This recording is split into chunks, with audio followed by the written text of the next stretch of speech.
Programming on Colorado Public Television is made possible through the generous support of Political science, more than any other discipline in a university, looks at not only the history of mankind, but the sense of how mankind relates to each other. How to create human beings such that they're excellent citizens. Our mission in the political science department is to understand the political world and to equip our students and the community with the skills for a lifetime of inquiry and engagement.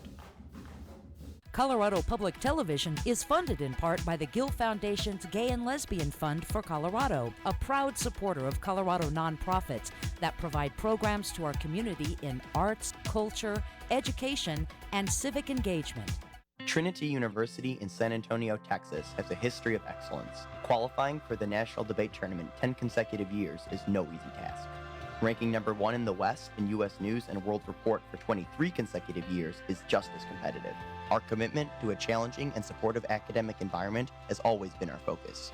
So, whether you prefer to deliver a speech or build an autonomous robot, Trinity University and its nationally recognized debate program become part of an experience that will drive you to be your best. Discover, grow, become. Support for Colorado Public Television proudly comes from Oster Jewelers, a nationally recognized family-owned fine jeweler. Celebrate the milestones in your life with luxury watches, designer jewelry, and hand-selected diamonds to mark every occasion.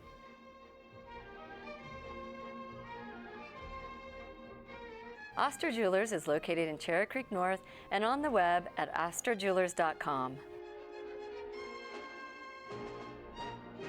Colorado community media newspapers have been recording our local history for over 125 years. Today, we serve over 20 communities in the Front Range and Pikes Peak regions with our weekly newspapers and websites full of your city's news, sports, business, and events. We also feature your community calendar, regular columnists, and Denver's favorite sports cartoonist, Drew Litton. We're proud to still be recording local history as it happens. Information is available at coloradocommunitymedia.com. Every truth Has to.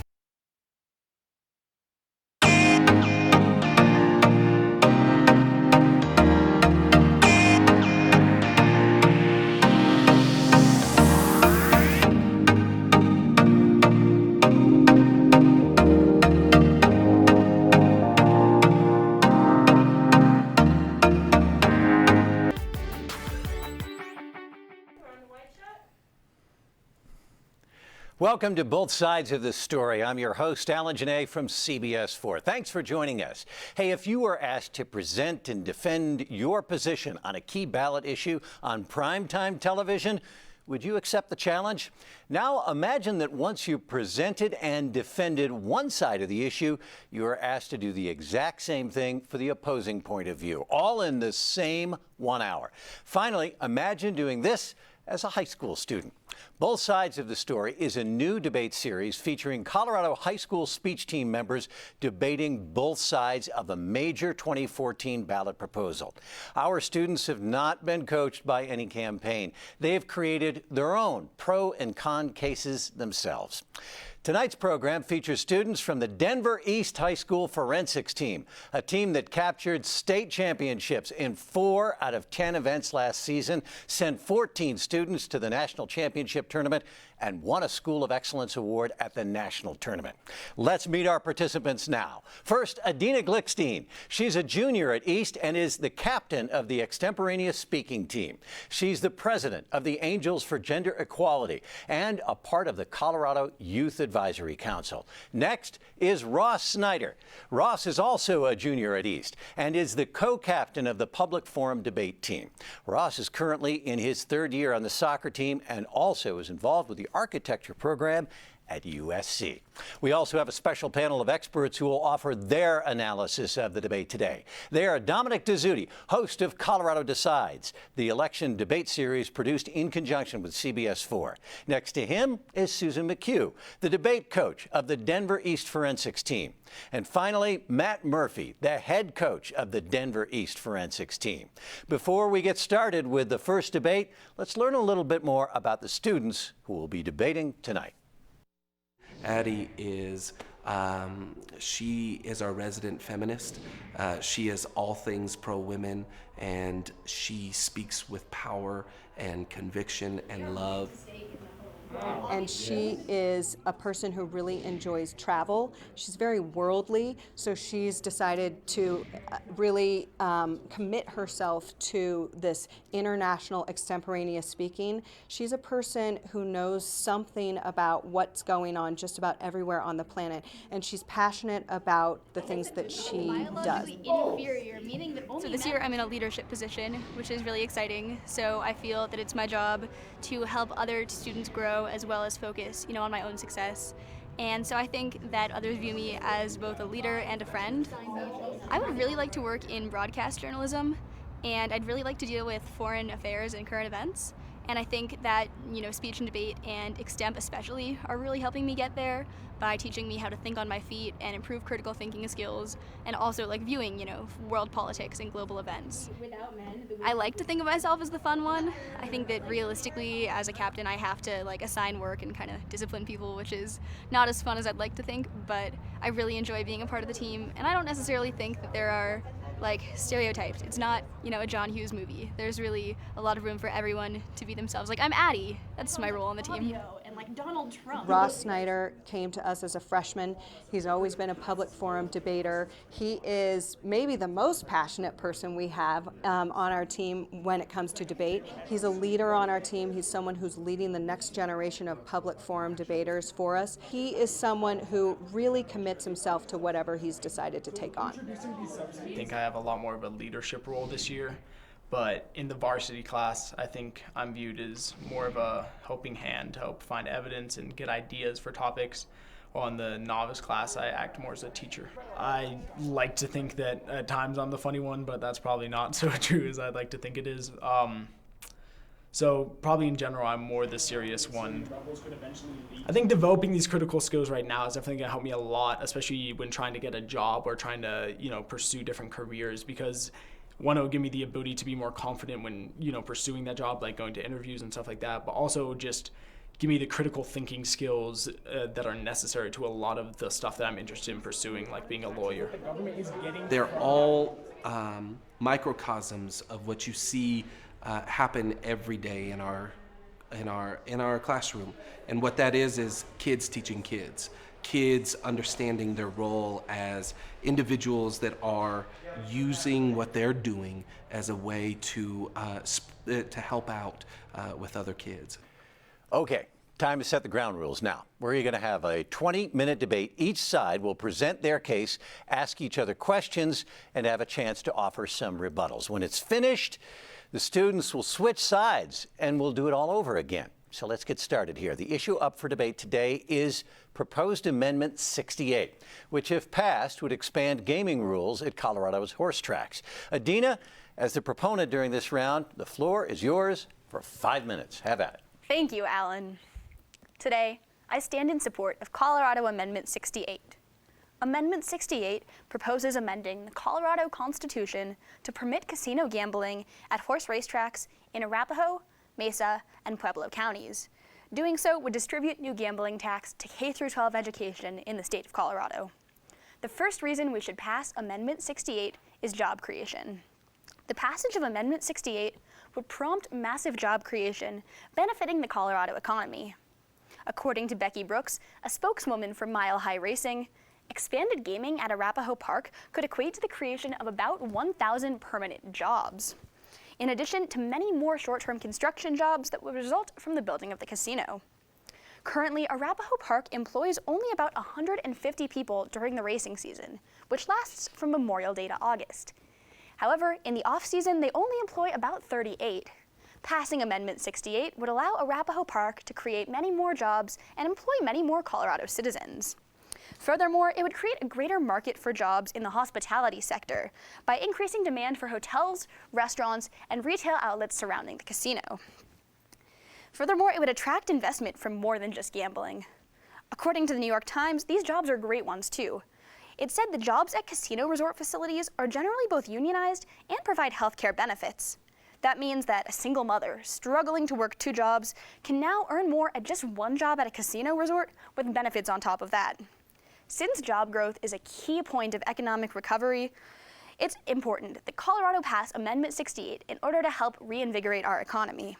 Effectively, building casinos leads to a dramatic increase in the number of jobs and in capital investment in the state. And for that reason, passing Amendment 68 would create massive economic benefits for communities throughout Colorado. The second reason that it's imperative to pass Amendment 68 is education funding.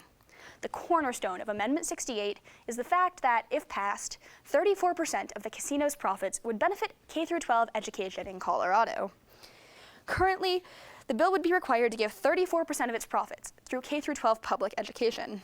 This additional funding to education is crucial. Currently, Colorado funds education primarily through property taxes. This leads to a correlation between property value and quality of education, which widens the socioeconomic achievement gap. In February of 2013, CNN reported that funding schools based on zip code is one of the primary contributors to this achievement gap. In fact, U.S. Secretary of Arne Duncan noted that in far too many communities, the children who need the most get help the least. The revenue created by Amendment 68 would provide a much more equitable way of funding education. Great Education Colorado reported that last year, Colorado funded education approximately $1,400 less than the national average. This demonstrates the fact that it's imperative for Colorado to step up our game in funding public schools. Furthermore, the Center on Budget Policy and Priorities noted that in 2010, Colorado was 48th in the nation in funding our schools.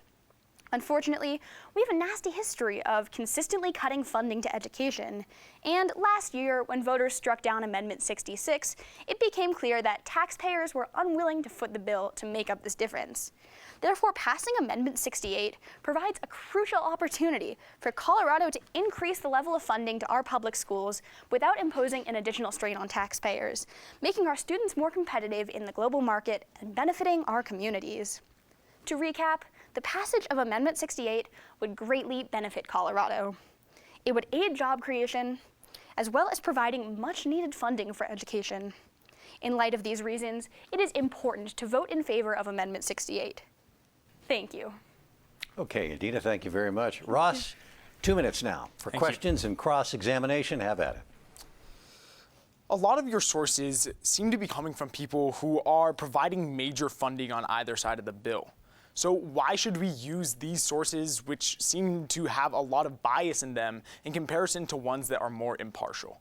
You know, I think that realistically, it's probably fair to say that regardless of a source's status as supporting one side of the bill or the other, their research methodology is probably sound and based on legitimate beliefs. So we couldn't discount a source just because it happens to support one side or the other. You talk about increases in educational funding. However, the Federal Reserve Bank of St. Louis found that with the increase in gambling-based education funding, funding on the whole doesn't actually increase because money is taken away from the educational funds. So if funding isn't actually increasing for education, what benefits are left to come out of Amendment 68?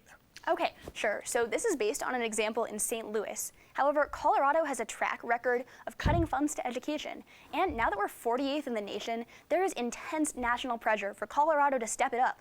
Therefore, there's both popular and legislative incentive for Colorado to improve our funding to education, so it's unlikely that such a scenario would occur.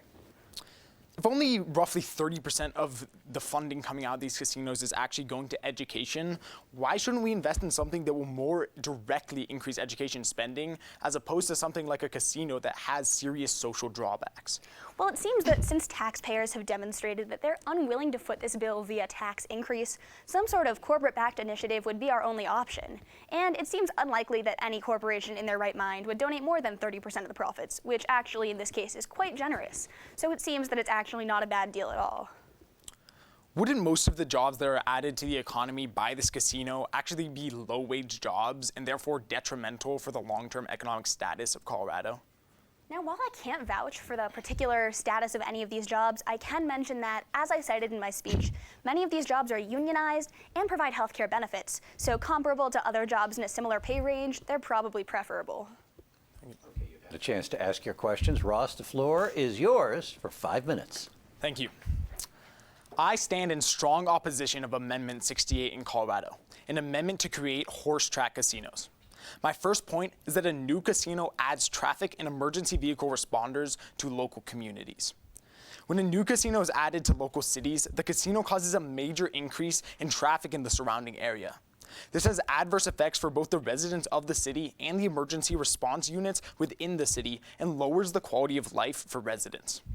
A report done by the Massachusetts Gaming Commissioner Stephen Crosby stated that traffic could increase in certain areas by up to 10% due to the introduction of a casino.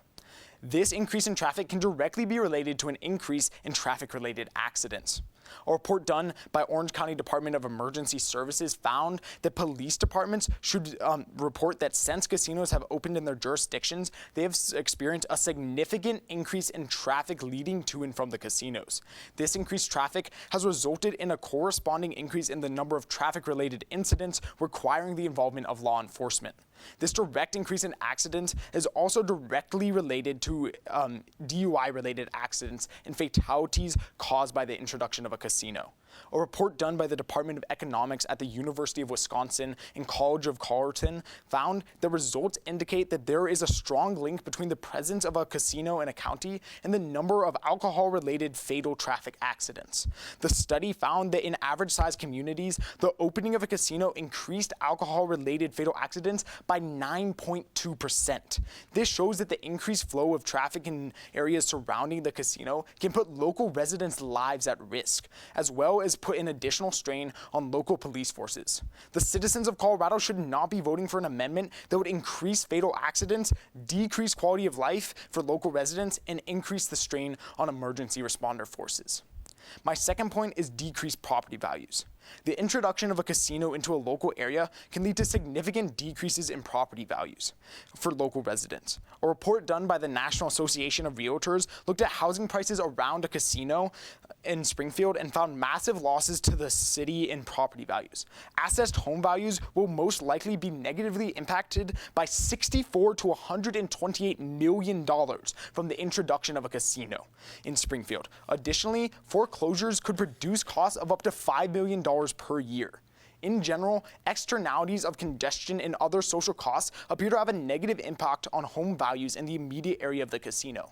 The impact of negative externalities can be very significant, ranging in the neighborhood of 4 to 10% decreases in property values.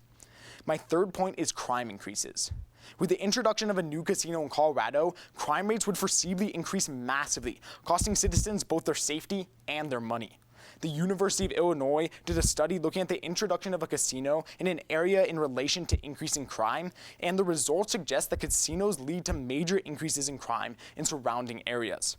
Quote, the raw data suggests that 12.4% of crime observed in casino counties would not be there if the casinos were absent. A similar picture emerges for violent crimes. In addition to this, in areas with casinos, the evidence points provide information on all of the social costs in casinos suggest that the total cost per adult from this crime is over $150 per adult annually. This evidence shows that even with potential economic benefits coming out of casinos, this is outweighed by the major cost to citizens caused by increases in crime in the surrounding city. Additionally, the cost of casinos could be even larger due to gambling addiction and the corresponding crime that results. The Washington Post cited on October 20th, 2012, that legalizing gambling also exacerbates problems with gambling addictions. The National Gambling Impact Study Commission found that having a casino within 50 miles doubles one's likelihood of becoming a problem gambler. This is expanded by the University of Illinois, who stated that by tallying up the crimes of pathological and problem gamblers and the associated cost to society, the crime cost of an additional pathological or problem gambler can be determined. Research using this methodology found that an average problem gambler costs society $10,000 per year. The citizens of Colorado cannot pass any bill that will not only increase crime massively, but will also cost citizens massive amounts of money through increases in gambling addiction and the legal issues that result from problem gamblers. The major relationship between crime and gambling is further explained by Georgia State University, who found that roughly 50% of problem gamblers commit crimes. A study by the Spectrum Gaming Group, who looked at the sample situation with crime costs in Connecticut, found that the losses from pathological gamblers could range from $435 million to $543 million for local communities. So, in conclusion, the citizens of Colorado should not vote for Amendment 68. Thank you. Ross, thank you very much. Adina, your 2 minutes for questions begins right now. All right, thank you.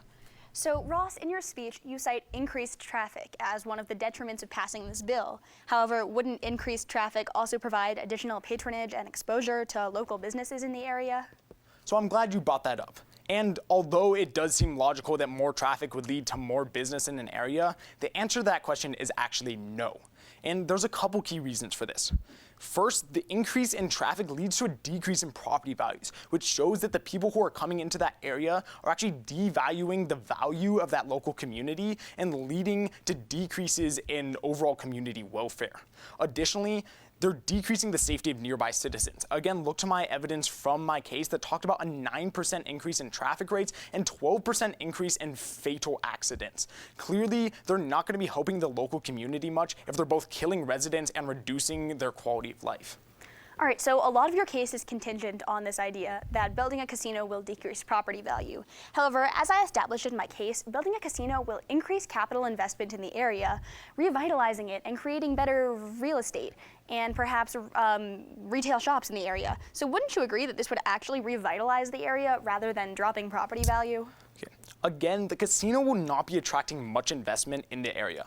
You can look to my evidence from the National Association of Realtors that showed that the value of houses around casinos dropped by 10% after they were entered into the area, proving that investments are not really coming in after the casinos are introduced. This led to the loss of hundreds of millions of dollars for the local community, so clearly the addition of a casino is negative for the surrounding community and doesn't actually lead to any kind of revitalization. Okay, thanks. So just one last question. You talk about possible problem gambling that could result from the passage of this bill, but shouldn't we address problem gambling as a public health issue rather than trying to legislate it?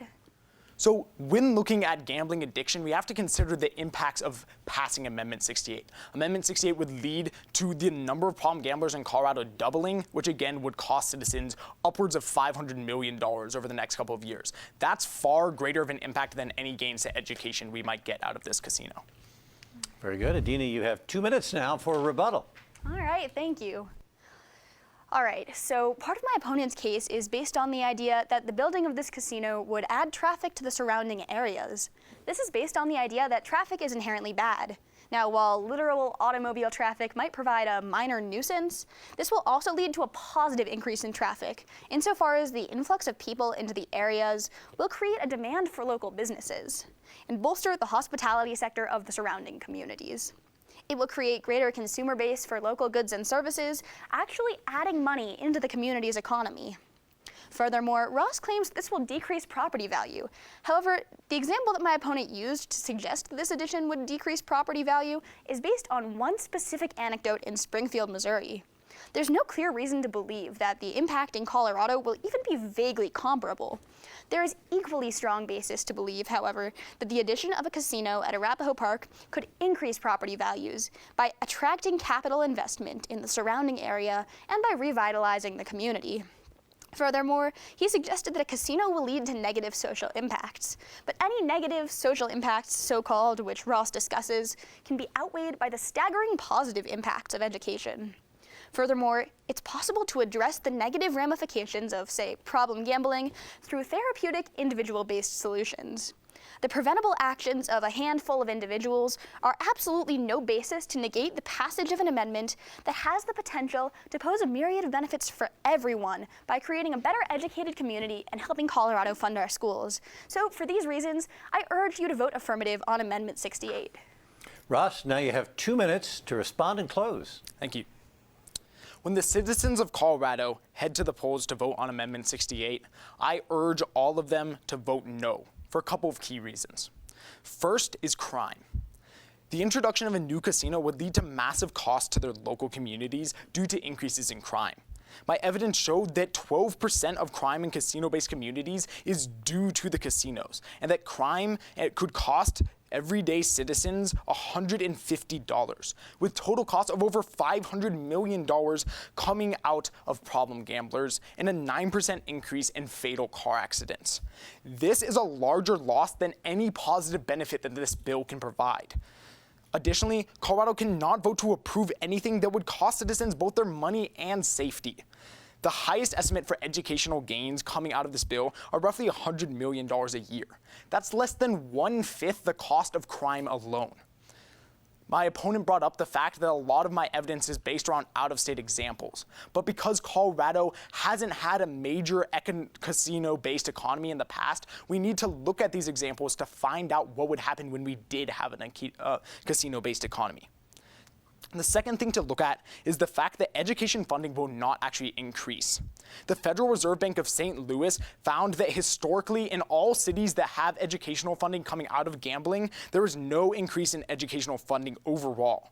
This is because if you add $100 million a year from a casino and it is earmarked for education, legislators often simply reduce the total amount of funds budgeted for education normally, so no increase in funding actually occurs. And it's foreseeable the same thing would happen in Colorado.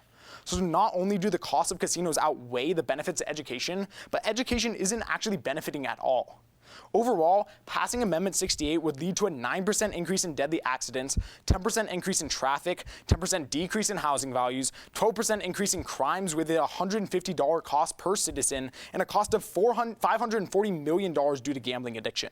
Unless Addie gives you larger benefits than these costs, which I can guarantee you she won't, vote no for Amendment 68. Thanks, Ross. Finally, Adina, your 1-minute close. All right, thank you. So Ross has suggested a myriad of costs that may or may not apply based on various anecdotes of evidence. However, rather than looking to a handful of anecdotes that may not even be the case in Colorado, it's instead important to look at the rule. And in this case, the rule is the general trend that investment in education leads to a better future for America. To conclude, it's important to look at a few key points in this debate. The fact that the addition of Arapahoe Park Casino will pose a positive impact to communities via increase in local capital investment, community revitalization, and job increases. Furthermore, it'll lead to significantly needed increases in funding to Colorado's schools, providing a key opportunity to increase our national ranking and demonstrate our seriousness of purpose when it comes to education. In light of these benefits, it's clear that Colorado's voters must pass Amendment 68. Thank you. Adina Ross, thank you very much for your spirited debate about Amendment 68. Let's go to our panel of experts right now and get their thoughts on what they saw. Dominic? Alan, thank you very much. First of all, again, I was very impressed with the debate we saw. Both Ross and Adina did a great job laying out very interesting points for both sides. What stood out for me from Adina, taking the job creation angle, I think we haven't heard a lot about that. I think that's important, especially as Colorado's economy recovers. Job creation's a big deal. Ross certainly hit home the crime issues, and I think it's almost as if you have to look at a community, what's better for it? Is it going to be job creation, or is it going to be what might happen to whether it's property values or everything else? A very even debate, and I thought very good points brought up. Susan, what do you think? Well, as a public school teacher, I hear Addie tell me that we're going to get a bunch more money in our public school system, which is at number 48 out of 50 in the country. And I think, Addie, you had me at hello. But then I hear from Ross, and I hear that it's a great potential that we add $100 million to our education funding through this gaming, but that our legislature takes $100 million out that they were originally putting in. And so we're really not gaining anything in education, but I hear that I'm losing a lot of things in safety, security, property values, and I'm left wondering how should I vote in this debate. So I'm looking forward to the second half of our discussion. Matt? Yeah, and I would say that what I was, I think, most taken by was the moral implication of this bill that I did not even remotely think about. On the one hand, again, as a public school teacher, thinking, yes, absolutely, we're so desperate for money, just give us money. And then on the other hand, the reality that we are creating another vice for Coloradoans, and we already tend to enjoy our vices quite well. So the truth is, I find it fascinating, and I think that both of you guys knocked it out of the park, and specifically, Ross, when you gave us the million statistics that I have to really comb through, was really, really quite impressive. So well done. Well, I know all three of us are looking very forward to the next round to see the different arguments posed for the debate. Should be very good. Alan, debate is no vice. Not a bit. Before we let our students switch sides, let's learn a little bit more about what students learn when participating in high school speech and debate. I think that just being able to analyze information in a short time period has really helped my critical thinking process, like outside of speech and debate, and just as a habit, like it's taught me, not to procrastinate and to be able to get things done quickly and efficiently. Critical thinking helps you talk about something and sound educated and be able to just take a perspective on something regardless of what the conversation is about. My critical thinking process is pretty much I separate myself. I have my music going, and I'm pretty much thinking about how to change someone's mindset about a topic. I try to research into a topic, and then after I've developed an opinion about it, I try to find all the research against that opinion and try to support it the best I can, so try to disprove myself. It's important to incorporate the research into your speech by using that research to back up a claim that you're making. Having a reason and having a qualified source to back up what you're saying makes you that much more persuasive. I spend majority of my time researching, especially when I don't know anything about my character. A competitor who is good at what they do continuously researches and continually finds new things about that character. So usually I try to do a lot of research on one side of the topic first, and then after gathering all that information, I would try to look at every major point that I had found and find good evidence that contradicts it. So find everything that goes against what I've already learned, and I kind of go back and forth on that until I've developed a lot of different arguments with a lot of different standpoints, and then I can pick the ones that I found the most evidence for with the least evidence against. You know that you've proven your case when you leave the room and you personally feel satisfied with it. And so I think in a lot of cases, no pun intended, that is a function of being really well prepared and just knowing that you've drawn a topic that you can speak intelligently on, and feeling that your argument is sound based on good empirical research and that you yourself have conducted really solid analysis. These kids are understanding their power of their tongue. Every religious book has talked about the tongue as a weapon, and that's what we're equipping the kids with. But we're equipping them with the ability to understand both sides of an issue, to speak with confidence and clarity, to use sources and not just your opinions, to speak with conviction and passion. Debate is awesome. Okay, true to our word, let's now ask our students to switch sides, literally, and we'll take another look at this issue. Again, the issue at hand is proposed Amendment 68, which, if passed, would expand horse track gaming. So, Ross, you now represent the proponent side here, and your time starts now. Thank you. I stand in strong advocacy for Amendment 68 in Colorado, an amendment to create a casino on a horse track. My first point is increased money from taxes. Through the introduction of a racetrack casino, Colorado could gain hundreds of millions of dollars in tax revenue and could be pumped into benefiting the local communities. A report done by Tom Precious from Blood Horse stated that the New York Gaming Association on April 29th released an annual report that shows its 9 racetrack-based casino facilities generated $1.8 billion in gross gaming revenue in 2012 and turned over $823 million in taxes for the state. When looking at the example of New York-based racetrack casinos, massive public benefits in the form of tax revenue can be found. New York's track race casinos, based casinos have generated $3.8 billion in revenue sharing proceeds for the state. The $823 million the facilities paid the state in 2012 is up from $500 million just 2 years earlier. Another report done by the Indiana Business Review goes over the economic benefits of one casino in Riverboat, Indiana, and found the Riverboat admission tax generated $729.8 million in 2008, and the admission tax generated $81.2 million for state programs and local governmental units. The state share of the 2 Riverboat casino taxes totaled about $616 million, with about $486 million being directed to property tax relief. The 2 casino taxes have become the 5th largest source of revenue to the state. Moreover, since 1996, the casinos have paid about $5.9 billion in wagering taxes and $1.1 billion in admission taxes. Considering the fact that Colorado suffers majorly from underfunding for our public school system, and that the increase in tax revenues for the state would not only increase public funding for schools, but also for public amenities, including police departments, the citizens of Colorado should vote for Amendment 68. Increases in educational funding through tax gains would also benefit the average taxpayer in the long run. A report by the RAND Corporation looked at statistical modeling methods and data from a nationally representative sample of individuals included in a 2002 survey of income and program participation.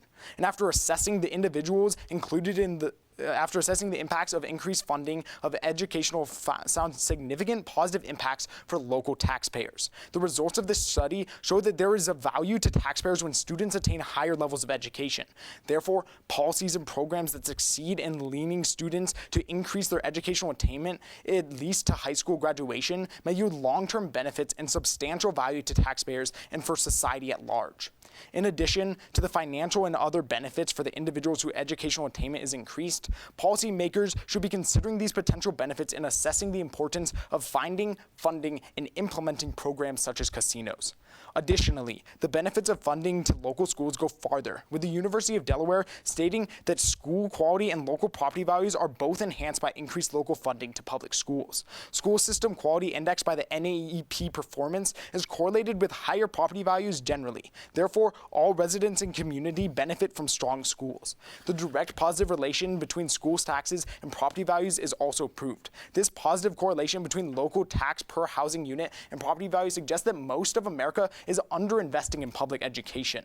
By voting for Amendment 68, Colorado citizens are effectively ensuring a massive increase in tax revenues for their state, an increase in educational quality, and a direct benefit to both property values and local economics coming out of the increase in education. My second point is economic recovery of the area surrounding the casino.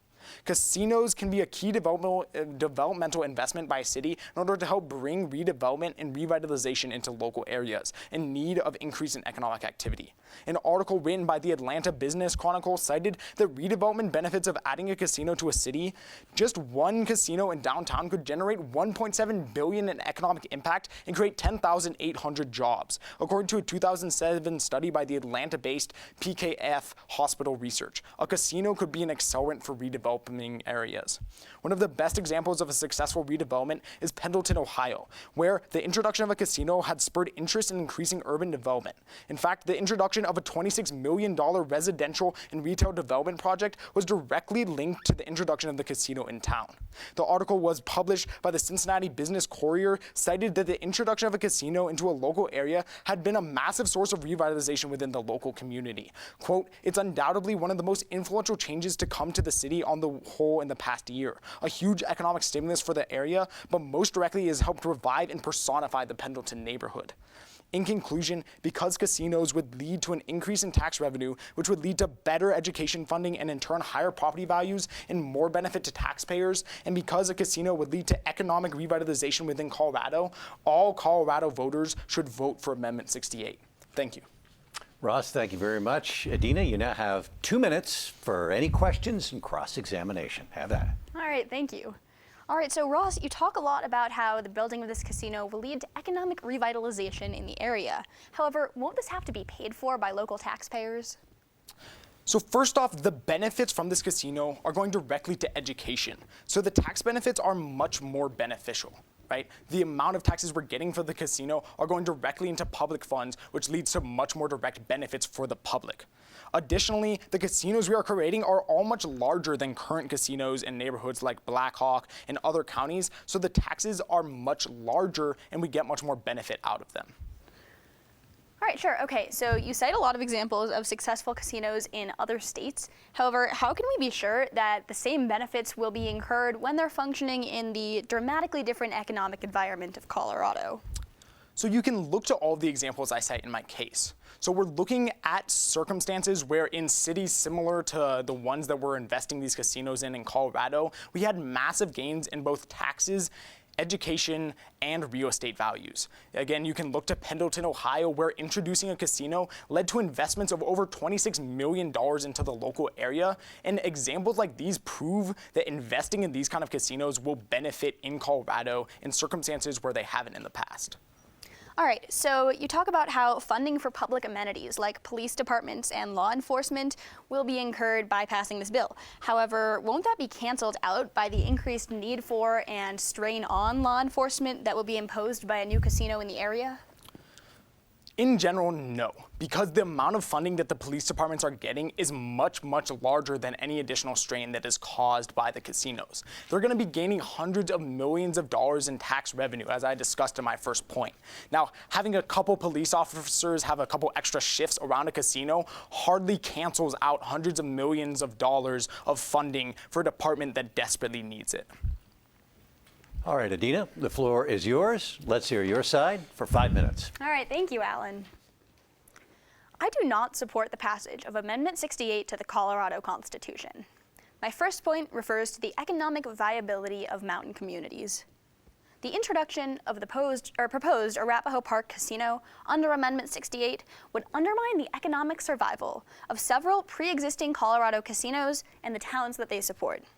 Existing legal gambling in Black Hawk, Central City, and Cripple Creek depend on customers from the Front Range, the same base of customers that the Arapahoe Park Casino would like to draw from. These mountain communities depend on casinos for their economic survival. Furthermore, these communities already pay a sin tax on gambling, the revenue from which helps support community colleges, historic preservation, and economic development within these communities. Steve Bolter, who operates a family-owned casino in Central City, reported his fears about Amendment 68 to the Coloradoan this July. He reported that he thinks that this would completely annihilate these historic towns and everything that they've done to help the economic survival of their communities. Passing Amendment 68 and building the Arapahoe Park Casino has the potential to significantly hurt these existing communities. While the construction of the Arapahoe Park Casino might initially create jobs in sectors like construction, many of these jobs are short-term. In the long term, it will employ significantly fewer people. In 2012, the U.S. Census Bureau reported that the average casino in the United States only employs about 200 people. Operating under this assumption, the Arapahoe Park Casino would only create about 200 long-term jobs, at the expense of several pre-existing historic mountain communities. Now, furthermore, these communities can't afford to support the campaign against Amendment 68.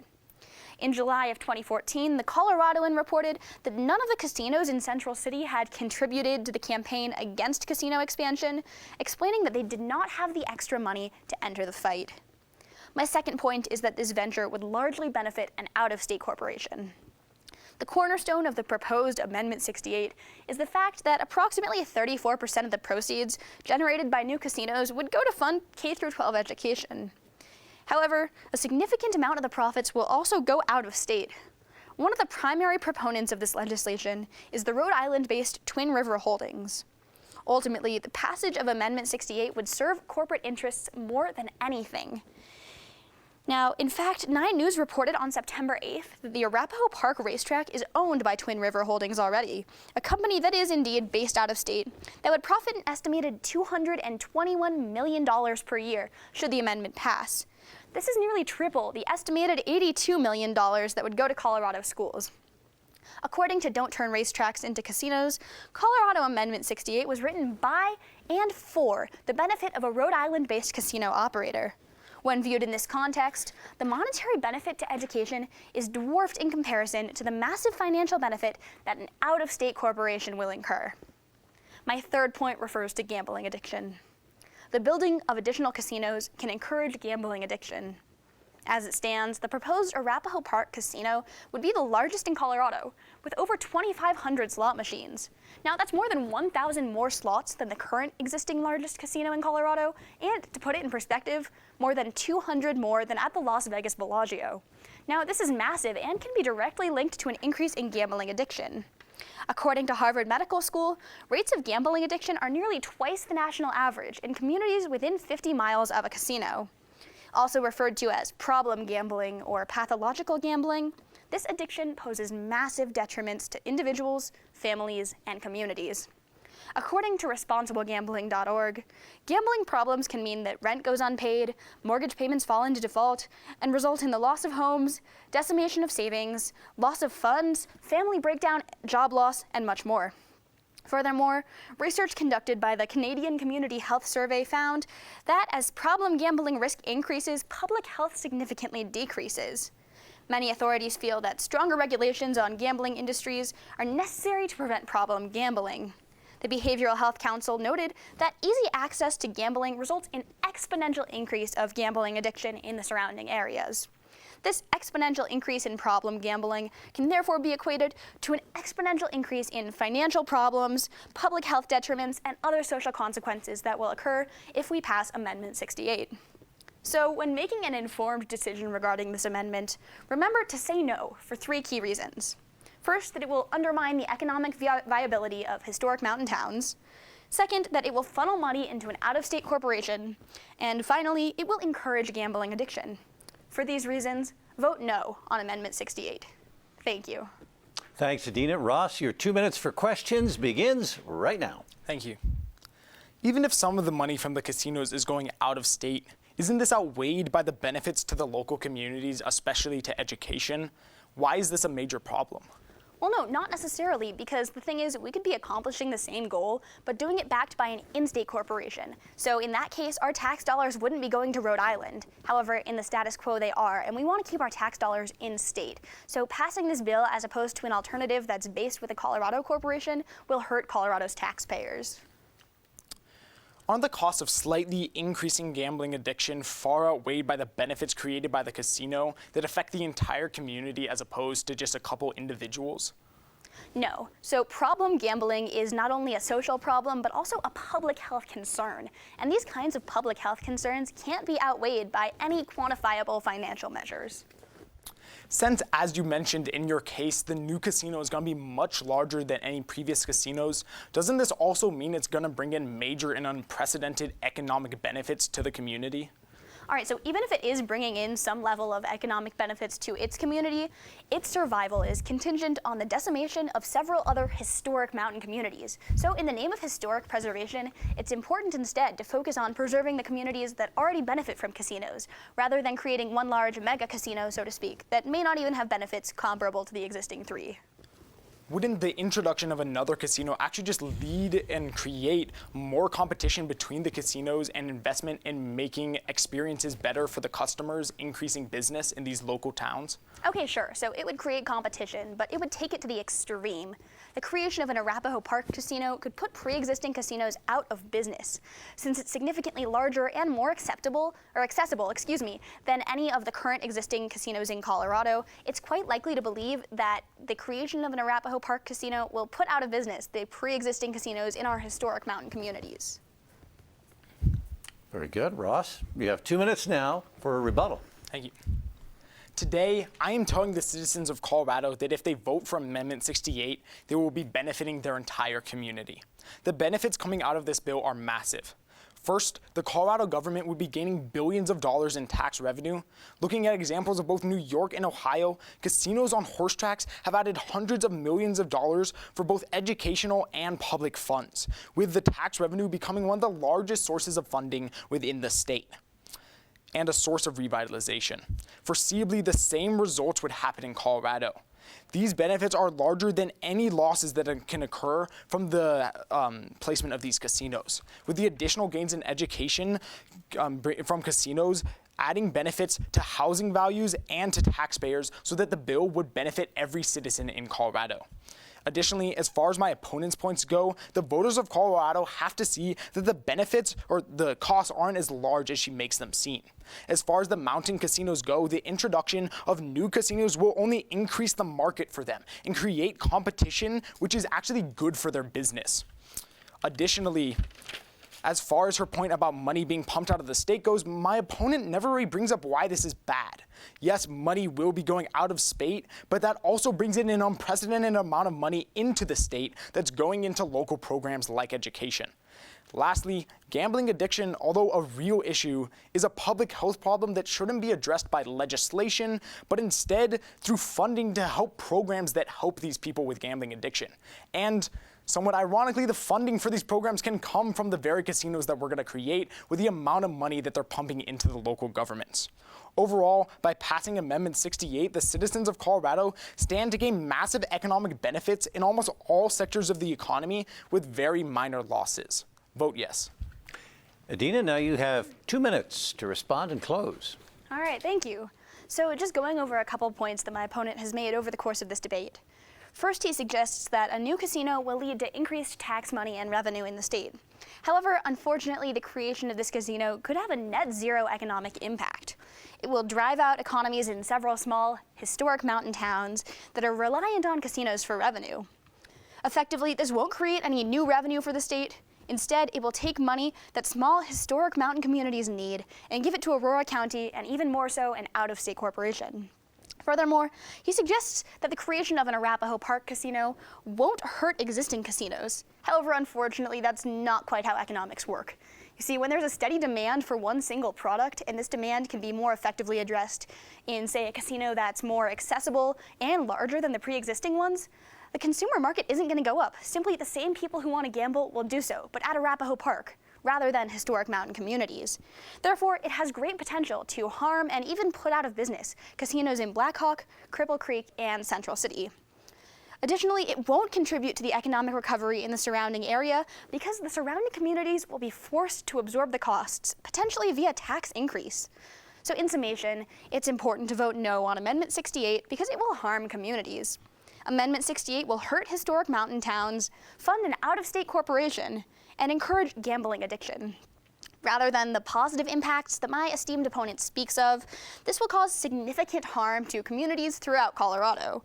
Recognizing these reasons, Colorado voters must vote no on Amendment 68 to ensure the safety of their historic communities, towns, and families. Thank you. Thank you, Adina. Finally, Ross, your 1 minute close. Overall, today's debate comes down to a cost-benefit analysis, and in the end, the benefits far outweigh the harms. First, let's look at the harms, as small as they may be.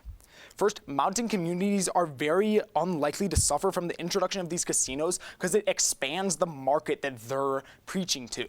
The number of people who are gambling, as my opponent pointed out, will increase, meaning that their business will not fail. Second, even though some money from these casinos will go out of state, that really isn't a big problem for Colorado, and the massive benefits from taxes clearly outweigh this. Lastly, problem gamblers can be handled by the money from the casinos, and the health problems of a couple individuals shouldn't detract from benefits to an entire community. Overall, by introducing casinos to Colorado, Colorado would see a massive gain in tax revenue of billions of dollars. These taxes will help both our educational funding and public amenities like police departments. In turn, this leads to massive benefits to local taxpayers and huge increases in real estate values. When looking at the cost-benefit analysis, it's clear that all citizens should vote yes on Amendment 68.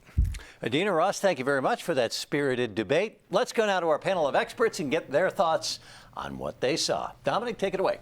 Alan, thank you very much. Another great debate, certainly both for tonight's episode.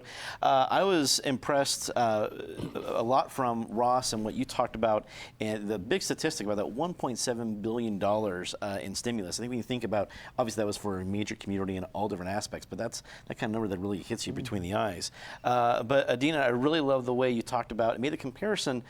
It's not just about the casinos in the mountains, but thinking about something that's bigger than the Bellagio. A lot of folks can see the way that's a pretty big casino. I think that certainly opened my eyes to the kind of size difference there. Susan, what do you think? Dominic, I agree. I hear $1.7 billion in stimulus, and I think after what everybody's been through with a recent recession, that really catches your eye. Mm-hmm. But then I think Adina brings up some really good points about, but at what cost? And is this who we really are in Colorado? Because I hear bigger than the Bellagio, and I don't necessarily correlate that to who we are in Colorado. So I feel like we've had a lot of good information, and when people go to the polls, they will be fully informed about Amendment 68. Yeah, I think what kind of blew me away was the breakdown of the debate really turned into, for me, a regional Colorado. Mm-hmm. You know, the Denver metro juggernaut that it is, and how we can kind of decide, and the idea of these beautiful mountain towns that were saved by these casinos. So I thought that was an excellent breakdown. But I also loved what Ross said too, that it's going to compete, and it's going to. They're hoping that they're going to have more gamblers. Right. So if they want a nice weekend out of the city, they go up. If they want to hang out by a reservoir, they go out there, you know. So I thought that both of them were great, and I think that Colorado is going to have a big decision on their hand especially Denverites in particular. Absolutely. And as always, we certainly aren't going to make any decision of who wins or loses. That's up to the voters to make that call, but they certainly heard great arguments from both sides tonight. They did, and arguments that weren't influenced by anybody. That's right. These are the arguments they generated. That's what makes it great. Dominic, Yep. Thank you very much. Thanks to our panel once again. It's all the time we have for our program tonight. I want to thank our excellent students for accepting our challenge and for participating in our debate. I also want to thank our esteemed panel for sharing their thoughts. And finally, thank you for tuning in. It's the support of viewers like you and our sponsors that helped make this show a reality. This is the second of 2 episodes of Both Sides of the Story. If you missed our first one or you'd like to see this one again, please go to cpt12.org. If you'd like more information about Denver East High School's speech and debate program, please visit their website at deftangels.org.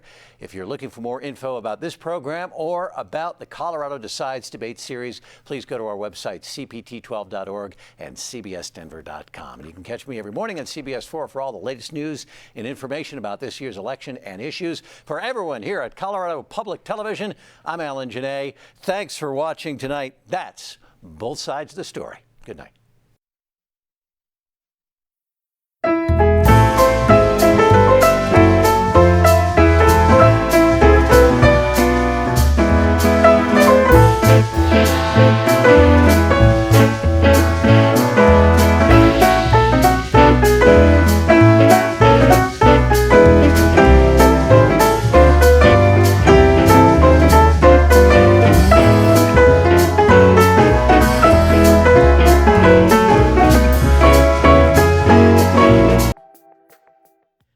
Programming on Colorado Public Television is made possible through the generous support of Political science, more than any other discipline in a university, looks at not only the history of mankind, but the sense of how mankind relates to each other. How to create human beings such that they're excellent citizens. Our mission in the political science department is to understand the political world and to equip our students and the community with the skills for a lifetime of inquiry and engagement. Colorado Public Television is funded in part by the Gill Foundation's Gay and Lesbian Fund for Colorado, a proud supporter of Colorado nonprofits that provide programs to our community in arts, culture, education, and civic engagement. Trinity University in San Antonio, Texas has a history of excellence. Qualifying for the National Debate Tournament 10 consecutive years is no easy task.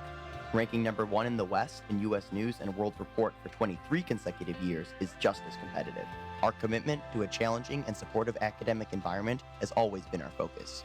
So, whether you prefer to deliver a speech or build an autonomous robot, Trinity University and its nationally recognized debate program become part of an experience that will drive you to be your best. Discover, grow, become. Support for Colorado Public Television proudly comes from Oster Jewelers, a nationally recognized family-owned fine jeweler. Celebrate the milestones in your life with luxury watches, designer jewelry, and hand-selected diamonds to mark every occasion.